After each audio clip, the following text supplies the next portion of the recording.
दोस्तों, मैं सौरभ सिंह विक्रम, महिला महाविद्यालय काशी हिंदू विश्वविद्यालय स्नातक तृतीय वर्ष में मुझे अ, हिंदी की कथेतर विधाओं में मुझे पढ़ाना था आत्मकथा और अपनी खबर। क्लास में मैं पढ़ा भी चुका हूँ, तो लब बोलू आप एक दो क्लासेस एक दो व्याख्यान मैंने इसको आप लोगों को शेयर भी किया था लिख के। तो अब थोड़ा बहुत बचा है, तो उसको मैं बता के आप लोगों को ख़त्म करूँगा आज इस व्याख्यान में।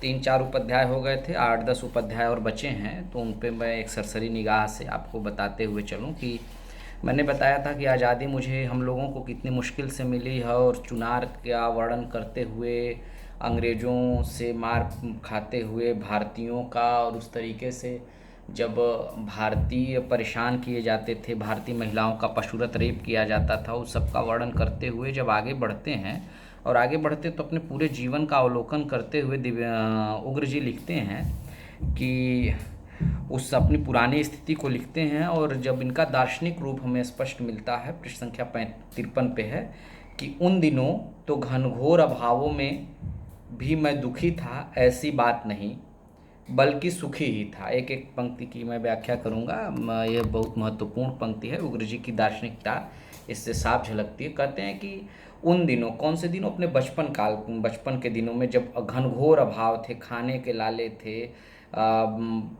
भाई जुआ खेलता था, भाभी को और माँ को इनकी मारता था, और पिताजी का देहावसान हो गया था उस समय। अब जब इस उम्र के 60 वर्ष की उम्र में बैठे हैं अपनी जीवनी लिखने, आत्मकथा लिखने, तब सोच रहे हैं कि कैसा उस समय का था और क्या था, तो उसका एक आत्मावलोकन कर रहे हैं। तो जब दार्शनिक रूप इनका है कि उन दिनों तो घनघोर अभावों में भी मैं दुखी था, ऐसी बात नहीं। मतलब उस समय जो घनघोर अभाव थे, उस समय तो दुख लग रहे होंगे, लेकिन ऐसा था नहीं, दुखी मैं नहीं था, सुखी ही था। अब लिखते हैं पूरे मनुष्यता के लिए, बचपन और यौवन शायद स्वयं में इतने भरपूर होते हैं कि उस आलम में अभाव भी भाव भरे भासते हैं। अभाव भी भाव भरे भासते हैं। दोस्तों, मैं क्लासेस में भी कहता हूँ और आप लोगों से भी कहता हूँ, अपने निजी जीवन में भी मैं देखता हूँ कि अगर जीवन में किसी चीज़ को पाने की ललक नहीं है, तमन्ना नहीं है, अगर जीवन में कोई अभाव नहीं है, तो आपने जीवन नहीं जिया। सब कुछ सुख आपको मिल ही जाए तो फिर उस जीवन का क्या मतलब? जब तक दुख नहीं होगा, तब तक, जब तक अभाव नहीं होगा, तब तक उस चीज़ को पाने की व्यग्रता नहीं होगी, लालसा नहीं होगी। अर्थात वह जो अभाव बचपन में लगते थे, वह भूरी भरे भासते हैं, वह अच्छे लगते थे, अब अच्छे लगते हैं। बचपन और यौवन शायद स्वयं में इतने भरपूर होते हैं कि उस आलम में अभाव भी, मतलब बचपन और यौवन इतने आज हम जब भी देखते हैं तो हम अपने पुराने दिनों को याद करते हैं और सोचते हैं कि वह जवानी या वह बचपना या वह यौवन जो उस समय था, वह अपने आप में भरपूर होता है, उसमें और किसी चीज़ों की ज़रूरत नहीं होती है।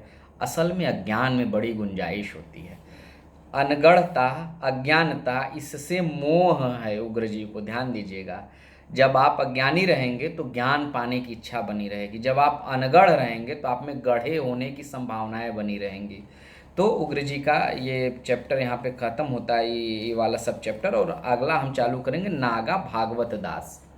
नागा भागवत दास और एक और सब चैप्टर है राम मनोहर दास। यह दोनों पूरी तरीके से, जब उग्र जी 11-12 साल के थे, 9-10 साल से ही वह यह रामलीला मंडली में अपने बड़े भाई के साथ जाते थे, और बड़े भाई के साथ उनका मझला भाई वहाँ काम ही करता था। तो भागवत दास, यह सन 1910, और यह नगर, इसका नाम मिंट गुमरी। यह कहाँ है रे बाबा? इनकी भाषा देखिएगा। तो मिंट गुमरी में, पंजाब जो उसमें चला गया, पाकिस्तान में चला गया, उस प्रदेश में मिंट गुमरी में यह जाते हैं। और क्या करने जाते हैं? जाते हैं मिंट गुमरी में रामलीला में यह काम करते हैं। उस समय रामलीला का बड़ा महत्व था, तो जगह जगह जाके 40, 50, 60 की संख्या में रामलीला मंडली जाया करती थी, और बड़े बड़े बक्सों में पूरी वेशभूषा, बल्ली पटरा लेकर के वहाँ बनाया करती थी। रामलीलाएँ खेली जाती थी, राम के नाम पे उनकी लीलाएँ खेली जाती थीं। तो उन सब में कैसा भ्रष्टाचार, अनाचार, दुराचार, पापाचार कैसा व्याप्त है राम के नाम पे, ईश्वर के नाम पे, जो कमोबेश कुछ न कुछ वेशभूषा बदल के आज भी है। तो उस धर्म के नाम पे जो है तो उसको उजागर करते हैं और कहते हैं कि धर्म का धंधा कैसे करते हैं लोग। तो उसके लिए 57 नंबर पृष्ठ पे, श्रृंगार के साथ हम स्वरूपों को भक्तों के हाथ से दूध पिलवाने। हम स्वरूप माने जिन स्वरूप में ये बने हैं, राम के स्वरूप में, लक्ष्मण के, सीता के जिस स्वरूप में बने हैं, तो यह बने रहते थे। तो श्रृंगार के साथ हम स्वरूपों को भक्तों के हाथ से दूध पिलवाने या प्रेमियों के घर भोजन कराने के लिए महंत भागवत दास पंजाबी भक्तों से मोटी रकमें उतारते थे। अर्थात राम लक्ष्मण सीता इन लोगों के श्रृंगार करा करके, अर्थात इन लोगों को राम लक्ष्मण सीता बना करके रामलीला मंडली के जो श्रेष्ठ रहते थे, जो रामलीला मंडली के मैनेजर रहते थे, जो रामलीला मंडली लेकर चलते थे, मालिक रहते थे, वह भक्तों के यहाँ कि आपके यहाँ यह भोजन करेंगे और यह धर्म का जो धंधा है राम के नाम पे, सीता के नाम पे, तो भक्तों को के यहाँ भोजन के नाम पे कि आपके यहाँ भोजन करवाएंगे हम राम को, सीता को, और उससे उनका बड़ा मोटा पैसा वसूलते थे। ये मैंने शुरू में ही कहा पढ़ाते समय आप लोगों को पिछले व्याख्यान में भी कि इनकी भाषाई जो काबिलियत है वो देखने सीखने लायक है। उर्दू अरबी का जो ज्ञान है और लोकोक्तियाँ मुहावरे जो हैं, उत्तर भारतीयों के यहाँ जो लोकोक्तियाँ और मुहावरे हैं जो घर घर प्रचलित है, वो आपके घर पे भी होगी, आपकी माँ कहती होगी, आपके बुजुर्ग कहते होंगे, हमने भी पढ़ा है, हमने भी सुना है। जैसे इनका बड़ा भाई हर एक कला में निपुण था, तो हर एक कला में निपुण जो अपनी बात मनवा ले घर में भी माँ बाप से, तो नाचे गावे तोड़े तान तिसका दुनिया राखे मान, कहावत इसको हम लोग देशज में कहते हैं, नाचे गावे तोड़े तान तही के दुनिया राखे मान। अर्थात जो हर सर्वगुण संपन्न हो, जो रो ले, गा ले, हंस ले, परिस्थिति जन्य हो जाए, उसका दुनिया उसी का मान रखती है। तो इस प्रकार की कहावत। फिर एक कहावत भूखे भजन, मैं पढ़ाऊंगा नहीं, आप लोग पढ़ लीजिएगा, इसके पीछे पढ़ा चुका हूँ, आप लोग पढ़ लीजिएगा, मैं व्याख्यायित करता चल रहा हूँ। भूखे भजन न हो ही गोपाला, पेट में कुछ खाने को नहीं है, तो उसके लिए भी एक है कि भूखे भजन न हो ही गोपाला, लेला अपन कंठी माला। इसका एक इस कहावत का अर्थ है कि भूखे पेट आराध्य का भी भजन नहीं होता। अर्थात मनुष्य को सबसे पहले मूलभूत आवश्यकता उसकी भूख मिटाने का अर्थात भोजन की है। एक और इसी 60 नंबर पेज पे देखेंगे, 3 कहावतें हैं। डार का चूका बंदर, पांत का चूका बैरागी। पांत माने जहाँ पंक्ति बैठती है, जहाँ पे खाने को मिलता, अगर एक पांत उठ गई तो बैरागी को, जो बैरागी है उसको भोजन नहीं मिलता है। ठीक उसी तरीके से कहा जाता है कि जैसे एक डाल से दूसरी डाल पे बंदर कूदता है और वह दूसरी डाल नहीं पकड़ पाया और नीचे गिर जाए तो बंदर बिरादरी उसको निकाल देती है। तो इन सब तरीके की कहावतें हैं जो जिसका यह धड़ल्ले से प्रयोग कर रहे हैं, जो उत्तर भारतीयों की, जो हमारी आपकी समझ की बात है। और कहा भी जाता है कि जो कवि, साहित्यकार या रचनाकार, चाहे प्रेमचंद देखें, चाहे तुलसी देखें, जितने भी बड़े नाम हैं, जो आपके समय में कुमार विश्वास को देख लीजिए, जो हमसे आपसे जुड़ पा रहे हैं, जो जन से जुड़ पा रहे हैं, जो हमारी आपकी बात रख पा रहे हैं, तो हमारी आपकी बात रखने के लिए हमें लोक का ज्ञान होना चाहिए। जब लोक का ज्ञान होगा तब हम अपनी बात अच्छे से आपको रख पाएंगे, आपको समझा पाएंगे।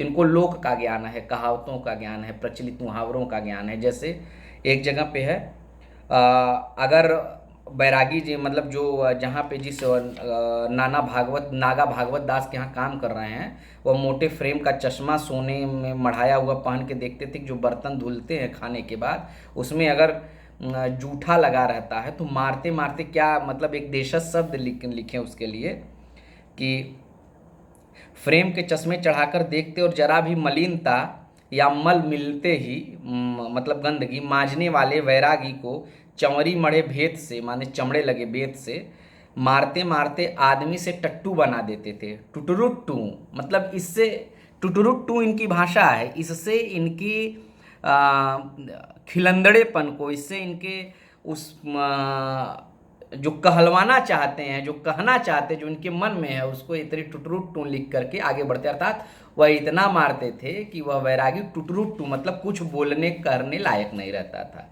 मैं आगे बढ़ता हूँ। राम मनोहर दास, इसके बाद दूसरे आते हैं इनके यहाँ राम मनोहर दास पे के यहाँ, जब नागा भागवत दास के यहाँ छोड़ करके दूसरी रामलीला मंडली में काम करते हैं राम मनोहर दास, यह उनसे भी बड़े बाजारी हैं। नागा भागवत दास तो लंगोट के पक्के थे, वह उनके यहाँ तो स्त्रियों का और जो यौन मतलब एक कुत्सित यौनिक मानसिकता है, जो छोटे छोटे बच्चों का के साथ उनके साथ समलैंगिक संबंध स्थापित करते थे, जो कदाचार करते थे। नागा भागवत दास के यहाँ नहीं था, लेकिन राम मनोहर दास के यहाँ ऐसा इन्होंने वर्णन किया है कि रामलीला मंडली में किस तरीके की विभत्स हो जाया करता था। रामलीला मंडली चलते चलते किस तरीके की विभत्स बातें हो जाया करती थी, उसका वर्णन है। मैं थोड़ा थोड़ा पढ़ के आपको बताता चलूँगा। हम देखेंगे कि इनकी बात राम मनोहर दास के साथ यह कहाँ कहाँ रामलीला किए।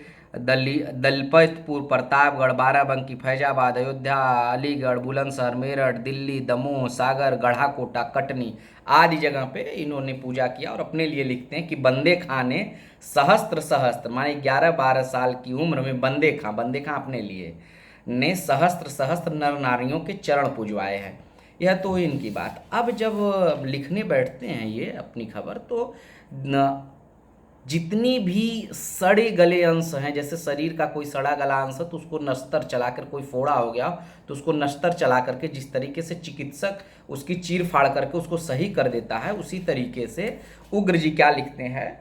उग्र जी लिखते हैं कि समाज के फोड़े को ठीक करने के लिए उग्र जी कह रहे हैं, करने के लिए उस पर नस्तर चलाते हैं उग्र जी, और ब्राह्मणों द्वारा बनाई व्यवस्था का निर्ममता से चीरफाड़ करते हैं।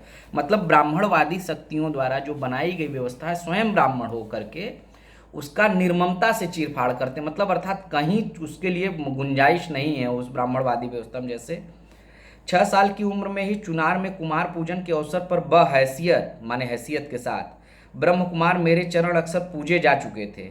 ब्राह्मण ने कैसा रंग समाज पर बांध रखा था। देखिए, स्वयं ब्राह्मण होकर के कैसी ब्राह्मणवादी व्यवस्था को चुनौती देते हैं और उसको कैसे उसका चीरफाड़ करते हैं। ब्राह्मण ने कैसा रंग समाज पर बांध रखा था। भीख लेता था तनकर, वह भीख भी मांगता था तो तनकर। दान देते समय दानी भिखारी के चेहरे नहीं चरणों की तरफ देखता था। मतलब जो दान देता है, जो वह बड़ा है, और दानी के चेहरे की तरफ नहीं देखता, उसके चरणों की तरफ देखता, अर्थात जो भीख मांग रहा है उसके चरणों की तरफ देखता है। ऐसी ब्राह्मणवादी व्यवस्था बनाई गई थी। मतलब दान भी वह मांगते थे तो तनकर। इस ब्राह्मणवादी व्यवस्था को चीर फाड़ करने में इसको गरियाने में तनिक भी संकोच नहीं करते हैं उग्र जी। समाज की बुराई में जो रामलीला मंडली की बुराई है, जो रामलीला मंडली में समलैंगिक संबंधों की जो एक तरीके की समलैंगिक संबंध बड़े हर जगह दिखते हैं, और उसकी एक कुत्सित मानसिकता और उसका एक कुप्रभाव जो समाज पे पड़ रहा है रामलीला के नाम पे, उसका मैं थोड़ा पढ़ूंगा इसके लिए आप लोगों को के सामने। उसका पूरा का पूरा वर्णन है। रामलीलाएं दिखाती थीं, लेकिन लंगोट के वह कच्चे थे। अपने इनके लिए कह रहे हैं, राम मनोहर दास के लिए। लंगोट के वह कच्चे थे। वह किसी न किसी सुंदर स्वरूप पर रीझ कर, स्वरूप माने जो बन रहा था, जो रामलीला में नाटक प्ले कर रहा था, जो एक करेक्टर प्ले कर रहा था, पहले सोने के गहनों से उसे लाद देते, पहनने के लिए नहीं देते, फिर उसी को लोहे के कैश बॉक्स की कुंजी भी दे देते। सेक्रेटरी और शिष्य के बीच के काम उससे इतना लेते कि अक्सर थक कर वो उन्हीं के गुदगुदे गदेले पर रात काट देता, और सवेरे मंडली वालों में अनैतिक कानाफूसी चलती। फिर भी वातावरण ऐसा कि स्वरूप मतलब जो रामलीला करा रहा है, जो मालिक है, वह रामलीला जो कर रहे हैं छोटे छोटे बच्चे हैं, उनके साथ यौन का दुर्व्यवहार, यौनिक दुर्व्यवहार करता था, उनके साथ समलैंगिक संबंध बनाता था। और इसका वर्णन कैसे कर रहे हैं उग्र जी। एक बार यह प्रकट हो जाने पर कि अमुक स्वरूप महंत से विलट गया, माने कोई बच्चा महंत के साथ रह गया, रात भर सो गया। मंडली के दूसरे मंचले अधिकारी, भंडारी, श्रृंगारी, लीलाधारी भी मौके बेमौके उस पर जरूर लपकते। फलतः स्वरूप को कुरूप बनने में कुछ भी देर न लगती। मैं बच जाता था इन दुष्ट लीलाधारियों से अपने दो बड़े भाइयों के सबब, जो तेजस्वी अदाकार और तगड़े जवान थे। आप सोच के देखिए कि छोटे छोटे बच्चे 12 साल, 11 साल, 14 साल, जो राम का, सीता का, लक्ष्मण का कैरेक्टर प्ले कर रहे हैं, चरित्र अपने ऊपर ओढ़ रहे हैं, उसका अभिनय कर रहे हैं, उनके साथ कैसा यौनिक दुर्व्यवहार हुआ करता था उसका वर्णन कर रहे हैं यह। और अपने पहली मोहब्बत इनको कब हुई थी, यह 12 वर्ष के थे, और एक 17 वर्ष की बाराबंकी में लीला दिखाई जा रही थी। 17 वर्ष की एक सुंदरी थी जो ब्याहता थी, जिसका पति एक आध महीने 10 दिन 1 महीने के लिए घर आता था, 11-12 महीने बम्बई कमाता था। तो उसमें यह कहते हैं कि उसको वह इनको सुंदर लग गई थी। यह मंच पे अभिनय कर रहे थे और देखिएगा जिस तरीके से राम रहीम, आशाराम, जितने भी, मैं तो शुरू से अपने बच्चों से कहता हूँ कि आप किसी के अधीन मत रहिए, किसी को मत मानिए, अपने कबीर की तरह अपने से तर्क करिए कि क्या अच्छा है क्या गलत है। तो जिस तरीके से राम रहीम आशाराम पूरे घर परिवार पे एक झूठा सा प्रलोभन दे करके एक अपना अधिकार जमाते थे, आधिपत्य जमाते थे, तो यह भी लीला मंडलिया कुछ उसी तरीके से करती थी, औरतों को आगे बैठाती थी। तो औरतों को आगे बैठाती थी, मैं उसको पढ़ के आपको सुनाता हूँ। मेरा ख्याल है इश्क क्या है, पृष्ठ संख्या 66 पे, मेरा ख्याल है इश्क क्या है, इसका पता मुझे इसी मंडली में 12 साल की वय में लग गया था। माने 12 साल के जब थे, 12 साल की उम्र में मैं 17 साल की एक अभिरामा श्यामा पर ऐसे आशिक हो गया था कि सीने में जैसे कोई दिल को मला करे हैं का अनुभव मुझे तभी हो गया था। उस सुंदरी के लिए मैं सारा दिन बेचैन रहा करता था। इश्क की शिद्दत जो है इनके यहाँ, कि कब रात हो, कब उसके मादक स्वादक मयंक मुख के दर्शन हो, मयंक मुख के दर्शन हो। मयंक मुख में दोस्तों रूपक है। मेरा प्रथम और अंतिम प्रेम भी वही था। उसके बाद जो मामले हुए उसी शाश्वत साहित्य के संक्षिप्त सस्ते संस्करण मात्र थे। मैं बार बार कहता हूँ, आत्मकथा लिखने के लिए आत्मगत ईमानदारी की बहुत ज़रूरत है, और इनके यहाँ आत्मगत ईमानदारी है। यह कह रहे हैं कि मेरा पहला प्रेम तो वही था, बाकी जो हुए वो सस्ते संस्करण मात्र हुए। मतलब इनकार नहीं करते हैं कि और लोगों से संबंध बने और लोगों से प्रेम हुआ, इससे इनकार कदाचित नहीं करते। यह सच को स्वीकार करने का साहस है गुरु जी के पास। खैर, हाँ, तो लीला बाराबंकी में दिखाई जा रही थी। प्रोग्राम 1 मास तक का था। लीला भूमि में महिलाओं के बैठने का प्रबंध लीला मंच के बहुत ही निकट था। उन्हीं में वह 17 साली निराली ब्यूटी वाली कमल लोचना भी गैस लाइट में प्रफुल्लित नजर आती थी। क्या भाषा है, निराली ब्यूटी वाली। अगर आज वर्तमान समय में हम लोग यह भाषा लिखे हिंदी में तो लोग कहेंगे कि भाषा खराब लिख रहे हैं या भाषा अच्छी नहीं बन पा रही है, लेकिन यह भाषा है। भाषा का यह एक रूप है, एक सहज रूप है जो प्रवाहमान है, जो कहती चली जा रही, जहाँ पे विचार बाधक नहीं हो रहे हैं, भाषा विचार के साथ बह रही है। खैर, तो वह जिस पे यह मोहित हुए वह सबसे सुंदर वही थी, उसको देख रहे थे। लेकिन ये बाद में देखते हैं, 12 वर्ष के थे, बाद में देखते हैं कि और सब लोगों ने उसका महंत जी के साथ संयोग करा दिया था। तो उसे वही महंत जी जिनकी मैं बात कर रहा हूँ, राम मनोहर दास ने उसके साथ संभोग किया, रात में उससे संयोग कराया और उनको बनारसी साड़ी गिफ्ट की। और उसके लिए क्या लिख रहे, बनारसी साड़ी देने के बाद, बस यौवन के जादू का भाव खुल जैसा गया, लेकिन वह वैश्या नहीं थी। उसका पति साल में 10-11 महीने बंबई रहा करता था, सो यौवन की महावृष्टि से उसके चलन की क्यारी फूटकर बह चली थी। अर्थात वह यौवन को प्राप्त नहीं हुई थी उस तरीके से, लेकिन जब इन पुरुषों का मतलब इस तरीके के अनैतिक कृत्य लोगों का हाथ लगा तो महावृष्टि से उसके चलन की क्यारी फूटकर बह चली। अर्थात वह यौवन को प्राप्त हो गई बहुत जल्द। लेकिन ध्यान दीजिएगा, इस अनाचार, इस पाप को लिखने के लिए अद्भुत साहस की जरूरत है।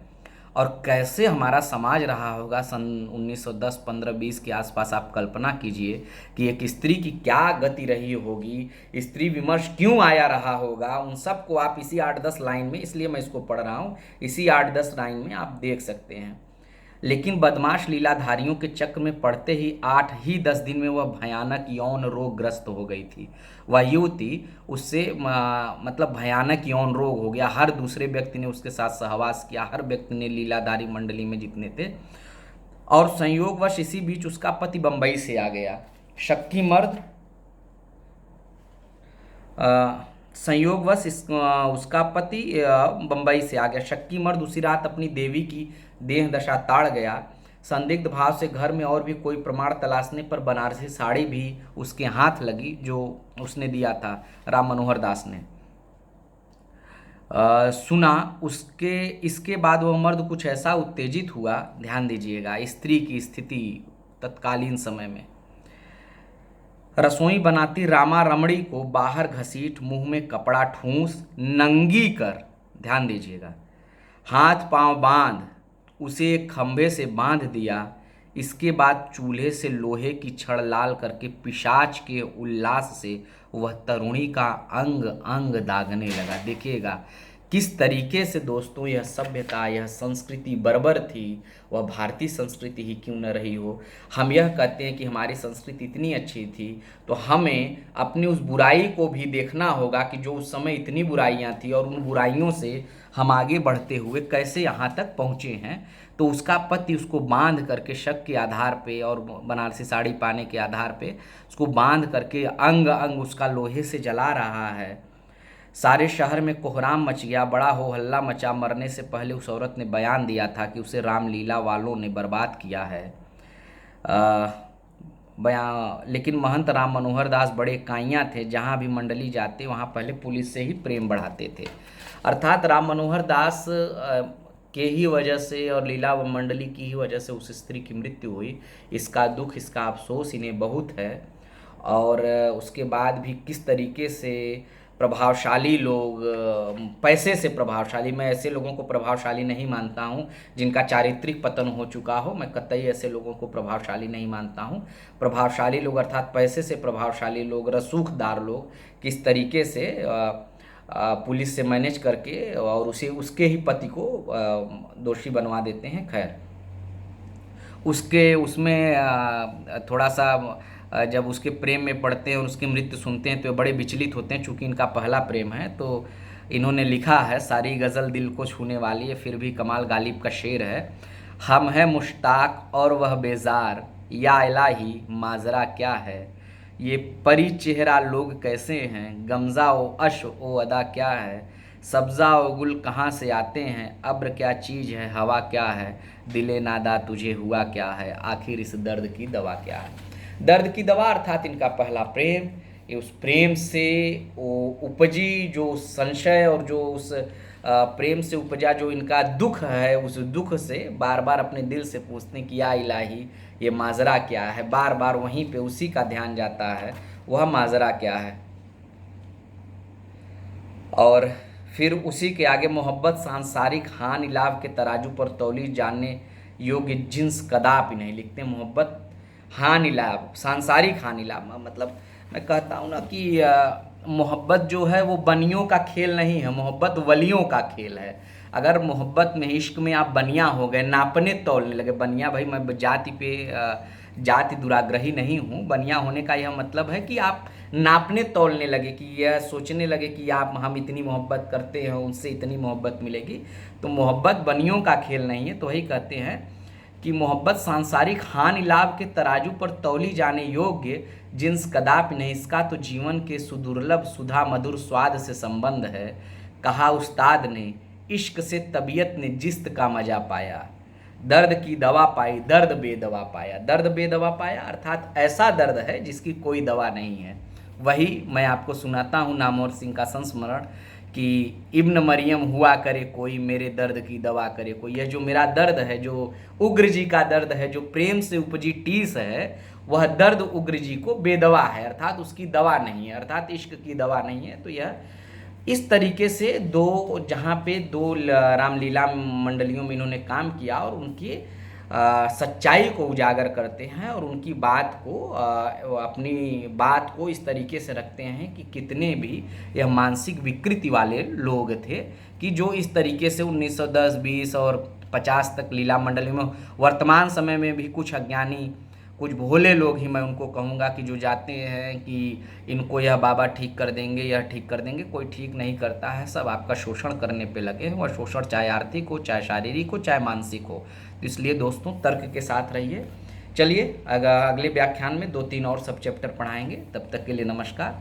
उम्मीद करते हैं कि आप जहाँ होंगे सुरक्षित होंगे। जल्द ही मिलेंगे हम लोग।